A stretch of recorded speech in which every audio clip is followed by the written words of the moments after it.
পারমাণবিক শক্তি অর্জনের পথে বাংলাদেশ, এটা কি বাস্তবতা নাকি কল্পনা? বর্তমান বিশ্বে প্রতিরক্ষা মানেই শুধু সৈন্য বা অস্ত্র নয়, বরং কৌশলগত শক্তি, যার শীর্ষে রয়েছে পারমাণবিক ক্ষমতা। প্রশ্ন উঠেছে, বাংলাদেশ কি ভবিষ্যতে পারমাণবিক অস্ত্র তৈরি করতে পারবে? পরমাণু অস্ত্র কোনো দেশ চাইলেই বানানো সম্ভব হয় না। এর পেছনে থাকে কঠিন প্রযুক্তি, বিপুল অর্থ, আন্তর্জাতিক রাজনৈতিক চাপ এবং অভ্যন্তরীণ নিরাপত্তা কাঠামোর পরিপক্কতা।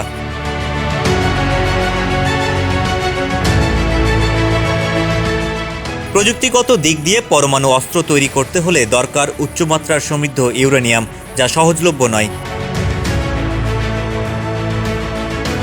তবে দক্ষিণ এশিয়ার নিরাপত্তা ভারসাম্য, ভারতের আধিপত্য ও মিয়ানমার চীন পরিস্থিতি বাংলাদেশকে নতুন করে ভাবাতে বাধ্য করছে। তবে পারমাণবিক অস্ত্র না বানালেও কারিগরি প্রস্তুতি ও কৌশলগত সক্ষমতা গড়ে তোলাই হতে পারে ভবিষ্যতের আত্মরক্ষার মূল চাবিকাঠি।